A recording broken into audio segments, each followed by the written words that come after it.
कटक जिला बारंग थाना पुलिस कार्यकलाप को नहीं स्थानीय अंचल में उत्तेजना देखा मिली। घटना को 6 दिन बीती जाइए भी एपर्यंत कौन कार्यानुष्ठान नि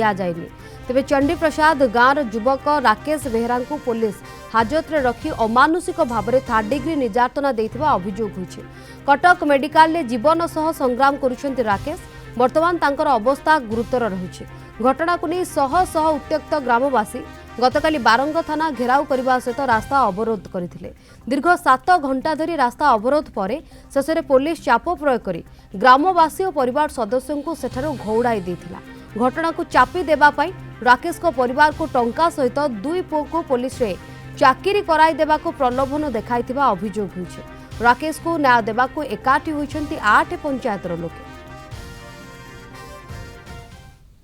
अरे स्वास्थ्य अवस्था भल ना सी अगे गुरुतर भाव में पड़ी सी भी आखि खोलु ना कि तार भल मंद भी किसी जानी हो सार को पचारि सार कहले तार कंडीशन भल तार देह टोटाल किसी खराब से सुस्थ था लेबरिंग काम करे डेली लेबरिंग से दिन भी आसला घर से लेबर काम करके खियापिया मुझे कहूँ पुआ 2टा खाई देकी जा पुलिस वाला डाकी बारंग थाना वाला डाकी कहले राकेश तू टे आसे तो बारे कथा अच्छे तेणु से गाधे पाधे केनाल आसला मुझे बापा टे खाई देकी जा ना मत खाया भल लगुनि सार डाक जाऊँ घर किसी खाई आस जो दिन आसला से दिन रातिटा रही पचरा पचरी कर कौन है कौन ना मत किसी कहलानी सेमती किसी आल्कोहल आल्कोहल सेमती धर पार्टी पार्टी गणेश पूजा मेढ़ उठला कि कोई सांगसाथी डेली के खाए सी नथला भल पिला मोर काम धंदा कर चले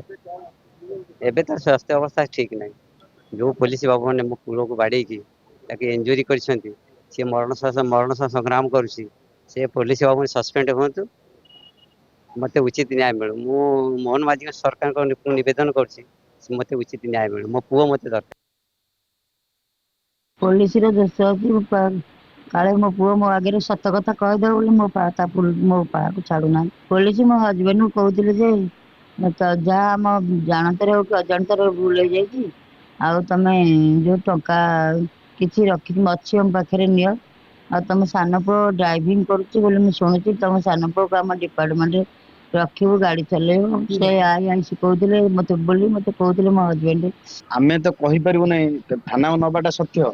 आउ 3rd डिग्रीटा भगवान आम भगवान पाखे प्रार्थना कर भल आसिले से कौन है केमती माड़ खाई कौन है भगवान को आम डाकुचु प्रार्थना करें आम दीप भी जो माँ चंपा देवी पाखे दीप भी लगे से भल आसतु जना दीजिए मत किए बाड़े जी बाड़े जो पर्यटन जावाक पड़ो आमको आईन कानून हिसाब से आम जीवु।